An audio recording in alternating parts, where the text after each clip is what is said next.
السلام علیکم محمد بلال ایسوسیشن. اگر آپ لا کے اسٹوڈنٹ ہو یا پھر لا کو سمجھنا چاہتے ہو تو بنا بور ہوئے تو برو آپ بالکل صحیح چینل. شروع کرنے سے پہلے لائک کر دو، کمنٹ کر دو، کمنٹ میں بتاؤ کسی چیز ہو، شیئر کر دو، سبسکرائب کر دو اور ہاں بیل آئیکن پر کلک کر دو. اگر آپ نیو چینل پر تو جو بیل آئیکن ہے نا اس پر کلک کرنا فرض ہے، ورنہ یوٹیوب خود بولے گا بھیا تم سیریس نہیں ہو.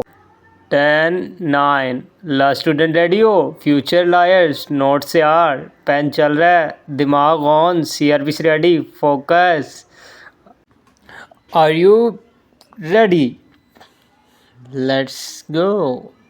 تو اب مذاق سائڈ پہ، اب بات ہوگی لا کی، سیریس لا کی. آج ہم ڈسکس کریں گے کرمنل پروسیجر کوڈ 1898 سیکشن 3. یہ سیکشن بہت امپورٹنٹ ہے، چاہے آپ لا کے اسٹوڈنٹ ہو، جوڈیشل ایگزام کی تیاری کر رہے ہو یا پھر بیسک لیگل نالج لینا چاہتے ہو. میں کوشش کروں گا آپ کو سمپل لینگویج، ریئل ایگزام پر اور بالکل ایگزام اورینٹیڈ طریقے سے ایکسپلین کروں. تو چلیے سٹارٹ کرتے ہیں سیکشن 3. تو دوستو جو سیکشن 3 ہے وہ ہمارا 2 پارٹس پر مشتمل ہے.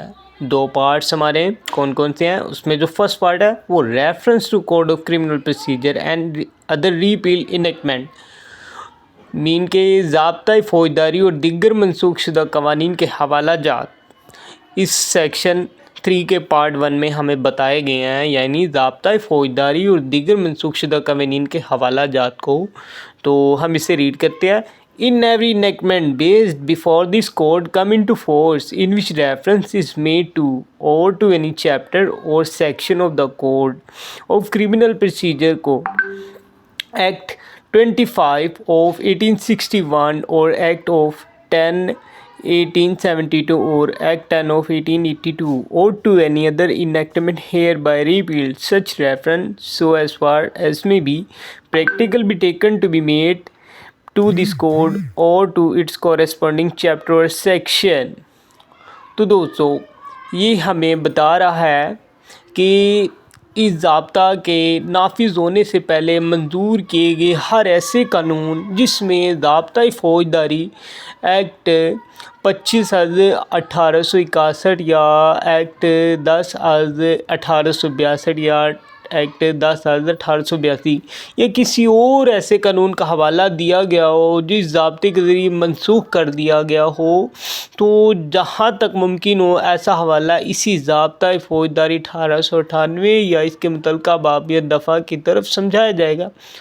تو دوستو اس کو میں اگر آپ کو سمپل الفاظوں میں سمجھاؤں تو اس جو سیکشن 3 میں جو ہمیں بتایا گیا ہے، یعنی اس شق کا مقصد قانونی تسلسل یعنی کنٹینیوٹی آف لا کو برقرار رکھنا ہے. ٹھیک ہے، تو اس میں بنیادی بات جو ہے نا دوستو، وہ مین کے پرانے قوانین ہیں میں اگر پرانے ضابطۂ فوجداری اس کی دفعات کا حوالہ موجود ہو تو وہ قوانین بعد میں منسوخ ہو چکے ہوں.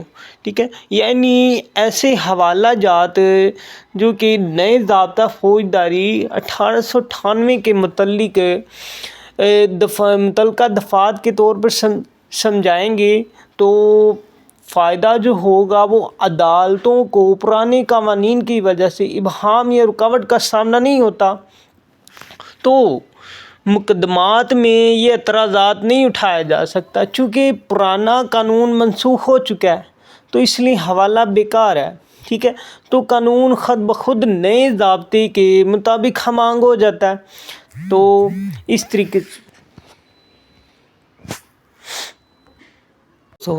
اس کا جو پارٹ 2 ہے وہ ہے ہمارے پاس ایکسپریشن ان فارمل ایکٹ. ٹھیک ہے، تو بورڈ نہیں ہونا آپ نے. سابقہ یعنی ایکسپریشن ان فارمل ایکٹ، سابقہ قوانین میں استعمال ہونے والی اصطلاحات وہ ہمیں اس میں بتائی گئی ہیں.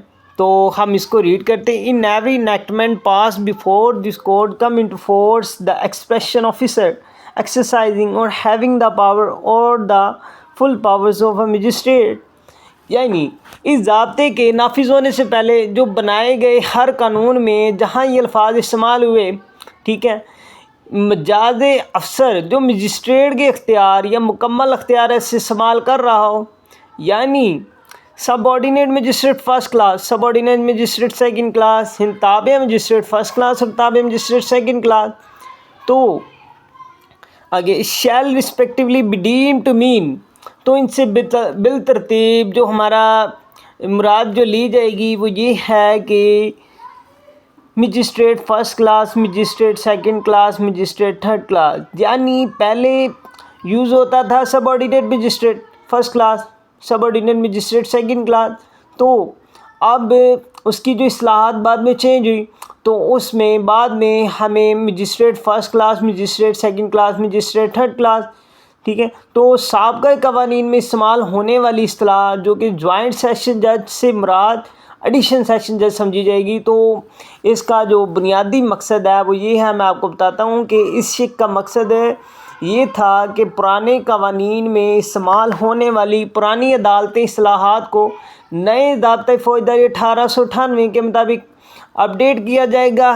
تو اصطلاحات کی تبدیلی یہ ہوئی کہ پرانے قوانین میں جو بعض عہدوں کے نام مختلف تھے، لیکن نئے ضابطے میں ان کے نام اور درجہ بندی تبدیل کر دی گئی، تو اس شک کے ذریعے واضح کر دیا گیا کہ جو پرانے نام ہوں گے ان کے نئے نام ہوں گے، ٹھیک ہے، پرانے نام نئے نام کے برابر ہوں گے، تاکہ قانونی تشریح ہے جو لا کی جو ایگزیکٹ تشریح ہے اس میں ابہام یا تضاد اس میں نہ پیدا ہو۔ تو عدالتی سہولت یہ ہوئی کہ اس شک کی وجہ سے جو عدالتیں تھیں وہ پرانے قوانین کو بھی آسانی سے نافذ کر سکتی تھی، یعنی وکلاء اور ججز کو پرانی اصطلاحات کی وجہ سے الجھن نہیں ہوتی تھی، اور قانونی نظام میں تسلسل اور یکسانیت برقرار رہتی تھی، ٹھیک ہے۔ تو اس کی اب ایک شارٹ ایگزامپل پریکٹیکل آپ دوں تو اگر کسی پرانے قانون میں لکھا ہو کہ یہ اختیار سب آرڈینیٹ مجسٹریٹ فرسٹ کلاس کو حاصل ہوگا، تو اس سے مراد مجسٹریٹ آف فرسٹ کلاس لی جائے گی،